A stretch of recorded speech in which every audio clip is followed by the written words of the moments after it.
Hello students, welcome to our official YouTube channel crack Bengal. আমি ওয়াসিম, দেখো তোমাদের জন্য নিয়ে চলে এসেছি। তোমাদেরকে বলেছিলাম যে আমি তোমাদের গ্রুপ ডি বা লেভেল ওয়ানের গাইড করব। তো গ্রুপ ডি বা লেভেল ওয়ানের যত জিকে আছে বা স্ট্যাটিক জিকে আছে সেই পোর্শনগুলো বা সেই পার্টগুলো আমি তোমাদের করাবো। তো তোমাদের জন্য নিয়ে এসেছি আজকে একটা গ্রুপ ডির সেট। তো চলো তার আগে তোমাদের সঙ্গে ডিসকাস করে নিই আমাদের রুটিন সম্পর্কে, যেহেতু আজকে আমার ফার্স্ট ক্লাস গ্রুপ ডি বা লেভেল ওয়ানের। তো দেখো, মনডে, টুইসডে, ওয়েডনেসডে পরপর রুটিন স্লাইড করা আছে আমাদের।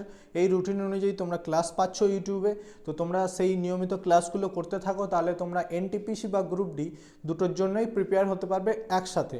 তো এই রুটিনটা আমাদের দুটো প্রিপারেশন একসঙ্গে নিয়ে যাচ্ছে, একটা হচ্ছে এনটিপিসি, একটা হচ্ছে গ্রুপ ডি বা লেভেল ওয়ান। তো এই ক্লাস অনুযায়ী তোমরা ক্লাসগুলো করতে থাকো।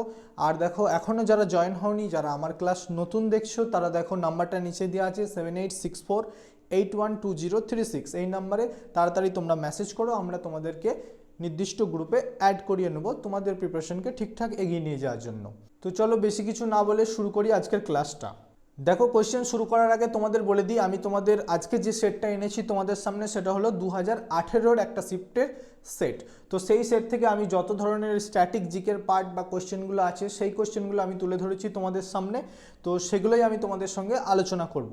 তো দেখো, প্রথম কোয়েশ্চেনটা কি বলেছে। আবার বলি, কোয়েশ্চেন দেখার আগে দেখে নিই যে প্যাটার্নটা আমরা এরকম ধরনের কেন করেছি, স্ক্রিনশট কেন তুলে ধরেছি তোমাদের সামনে কোয়েশ্চেনগুলো, যাতে তোমরা বিলিভ করতে পারো বা অথেন্টিক জিনিসটা পাও। এটা পুরো রেলের একটা অ্যান্সার কি, সেই অ্যান্সার কি থেকে আমরা স্ক্রিনশট তুলে তোমাদেরকে পড়াচ্ছি বা প্রোভাইড করছি ইউটিউবে। কেন? কারণ এর পুরো প্যাটার্নটা যেভাবে তৈরি হয়েছে দেখতে পাচ্ছ, যে এই ব্লক করা আছে এই জায়গাটাই রাইট অ্যান্সারটা করা আছে, যে ক্রস দেওয়া আছে বাকি তিনটে আর একটা টিক দেওয়া আছে। তো এটা রেল এইভাবেই অ্যান্সার কি প্রোভাইড করে, তোমরা সবাই জানো। তো সেখান থেকে করাচ্ছি। কেন করাচ্ছি? যাতে তোমরা বুঝতে পারো যে অথেন্টিক জিনিসটাই আমরা করাচ্ছি। যে কোনো কোয়েশ্চেন তুলে এনে বলছি না তোমাদেরকে এটা এই সালে পড়েছিল, ওটা ওই সালে পড়েছিল।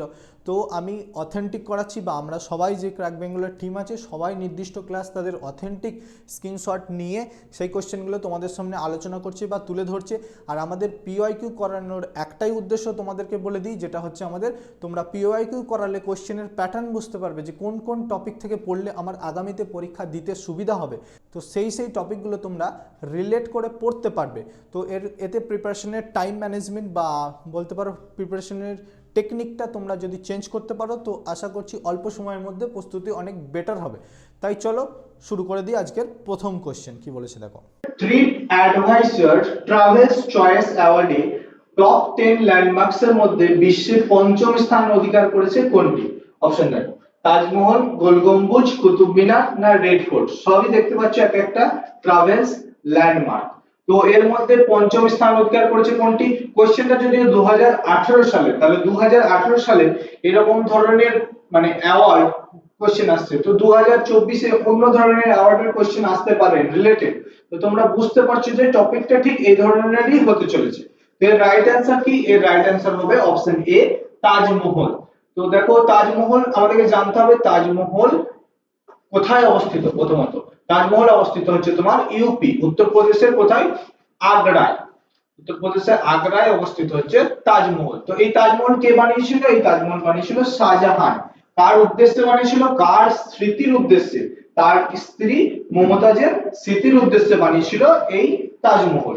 এই তাজমহলের সম্পর্কে আরেকটা ছোট্ট ইনফরমেশন তোমাদের জানতে হবে, যে তাজমহল এই নির্মাণ কাজ কবে শুরু হয়েছিল। তাজমহলের নির্মাণ কাজ শুরু হয়েছিল তোমার 1632 খ্রিস্টাব্দে নির্মাণ কাজ শুরু হয়েছিল। আর শেষ হয়েছিল কবে? 1653 খ্রিস্টাব্দে। তাহলে এতদিন ধরে এই তাজমহলের কাজ চলেছিল। তো চলো, রেলের কি অ্যান্সার দিয়েছে? রাইট অ্যান্সার রেল দিয়েছে দেখো তাজমহল। ঠিক এরকম প্যাটার্নে হচ্ছে, যাতে তোমরা রিলেট করতে পারো কোশ্চেনটা, যে হ্যাঁ এটাই এর উত্তর, আর অথেন্টিক পাচ্ছ আমাদের চ্যানেল থেকে। তো চলো নেক্সট কোশ্চেনের দিকে যাই। নেক্সট কোশ্চেন কি বলেছে দেখো, হিমাচল প্রদেশের দ্বিতীয় রাজধানী কোনটি? তো অপশন দেখে নিই, কুলু, ধর্মশালা, মান্ডি না মানালি। তাহলে হিমাচল প্রদেশের দ্বিতীয় রাজধানী, যখনই তোমাকে এই ধরনের কোশ্চেন করবে যে দ্বিতীয় রাজধানী, তুমি ভাববে যে এর উত্তর মানে চাইছে যেটা, সেটা হচ্ছে শীতকালীন রাজধানী। শীতকালীন রাজধানী, দুই ধরনের রাজধানী হয় আমরা দেখেছি, একটা হচ্ছে গ্রীষ্মকালীন, একটা হচ্ছে শীতকালীন। তো গ্রীষ্মকালীন রাজধানী আর শীতকালীন রাজধানী চেয়েছে, তাহলে মানে এখানে তোমার চেয়েছে শীতকালীন রাজধানী, দ্বিতীয় রাজধানী বলতে শীতকালীন রাজধানী। তো হিমাচল প্রদেশের দ্বিতীয় রাজধানী বা শীতকালীন রাজধানী হচ্ছে রাইট অ্যান্সার ধর্মশালা। আর গ্রীষ্মকালীন রাজধানী যদি জিজ্ঞাসা করে হিমাচল প্রদেশের কি অ্যান্সার হবে? হিমাচল প্রদেশের গ্রীষ্মকালীন রাজধানী হচ্ছে তোমার সিমলা। চলো রেলের রাইট অ্যান্সার দেখে নিই, রেল ধর্মশালা অ্যান্সার করেছে। আর বাকি যেগুলো দেখছো কুলু, মান্ডি, মানালি, এগুলো সবই হচ্ছে হিমাচল প্রদেশের বিভিন্ন স্থান বা প্লেস। চলো তাহলে পরের কোশ্চেনের দিকে যাই। নৈনিতাল ঝিল কোন রাজ্যে অবস্থিত? অপশন দেখো আসাম, উত্তরপ্রদেশ, উত্তরাখণ্ড না হিমাচল প্রদেশ। তো নৈনিতাল ঝিল কোন রাজ্যে অবস্থিত? এর রাইট অ্যান্সার হয়ে যাবে উত্তরাখণ্ড, অপশন সি। তো এই নৈনিতাল ঝিলের সমুদ্রপৃষ্ঠ থেকে উচ্চতা কত সেটা আমাদেরকে জানতে হবে। সমুদ্রপৃষ্ঠ থেকে এর উচ্চতা হচ্ছে 2084 মিটার।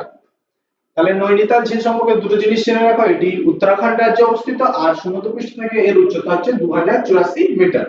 তো চলো রেলের অ্যান্সার দেখো উত্তরাখণ্ড। চলো নেক্সট কোশ্চেন দেখো। নিম্নের বিভাগে যেটি বেমানান নির্বাচন করা, এটা অনেকটা রিজনিং টাইপের কোশ্চেন। সাজান স্যার তোমাদের রিজনিং করাচ্ছে খুব সুন্দর পিআইকিউ, তো একটু দেখে নিও সাজান স্যারের ক্লাসগুলো। তো দেখো বেমানান কোনটি মানে অড কোনটা, এখানে দেখতে পাচ্ছি আমরা উট পাখি, সিংহ, বাঘ আর হাতি। তো দেখেই বুঝতে পারছি উট পাখিটা হচ্ছে একটা পাখি, বার্ড, আর বাকিগুলো সবই হচ্ছে অ্যানিমেল, পশু। তো এর রাইট অ্যান্সার হয়ে যাবে উট পাখি।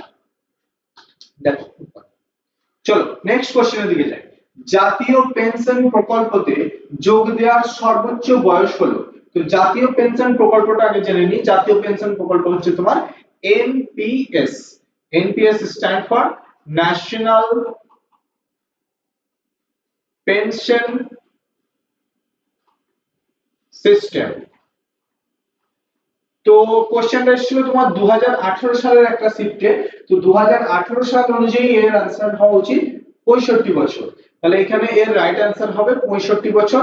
বাট আমাদেরকে ভুলে যেতে হবে 65 বছরটা। কেন ভুলে যেতে হবে? কারণ আগামী 24-25 এ যা কিছু কোশ্চেন আসবে, যদি এই কোশ্চেনটাই রিপিট আসে তাহলে এর आंसर হয়ে যাবে 70 বছর। তাহলে আমরা এখন নতুন উত্তর মনে রাখবো যে 70 বছর, কারণ এটা 65 থেকে বাড়িয়ে 70 বছর করে দেওয়া হয়েছে। তো 65 থেকে এটা বেড়ে হয়েছে সর্বোচ্চ 70 বছর। আর যদি বলে সর্বনিম্ন কত বছর? 18। তাহলে 18 থেকে 70 বছর হচ্ছে এর কারেন্ট আপডেটেড অ্যান্সার। চলো নেক্সট কোশ্চেনের দিকে যাই। পেট্রোলিয়াম ও প্রাকৃতিক গ্যাস মন্ত্রক প্রধানমন্ত্রী উজ্জ্বলা যোজনার অধীনে আয়োজন করা এলপিজি পঞ্চায়েত ড্যাশ শুভারম্ভ করেছিলেন? তো কে শুভারম্ভ করেছিলেন এই যোজনাটা? নরেন্দ্র মোদী, মনোহর পরিকর, মনমোহন সিং না রামনাথ কোবিন্দ?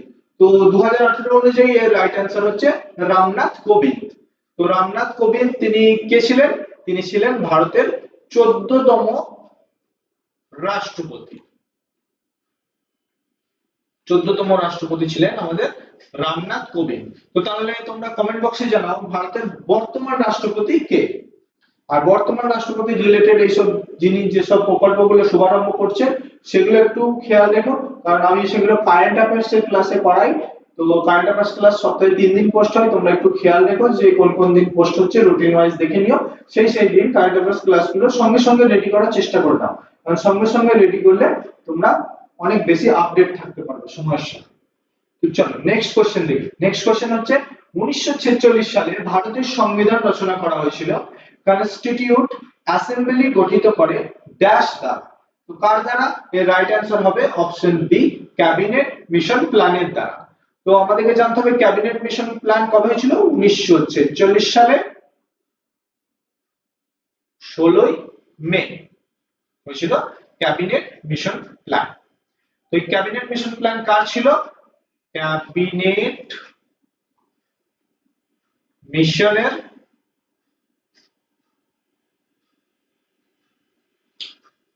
ও লর্ড ওয়াভেলের।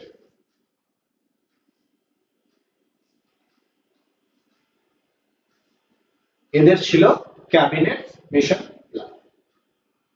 চলো অ্যান্সার দেখে নাও ক্যাবিনেট মিশন প্ল্যান। চলো নেক্সট কোশ্চেনের দিকে যাই। ভারতের প্রথম ইউরেনিয়াম খনি জাদুঘর কোথায় অবস্থিত? কোন রাজ্যে অবস্থিত?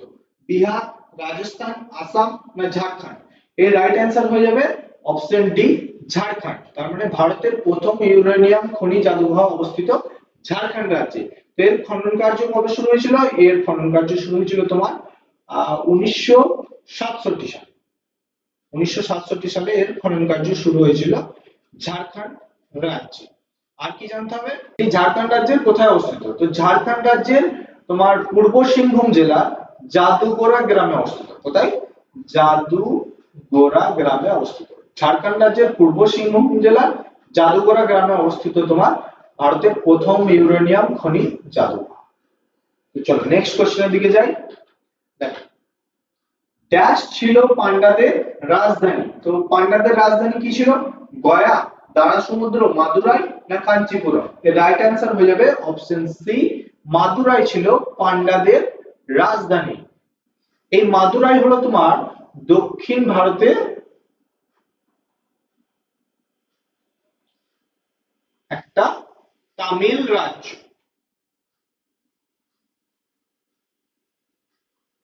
দক্ষিণ ভারতের তামিল রাজ্য হচ্ছে এই মাদুরাই।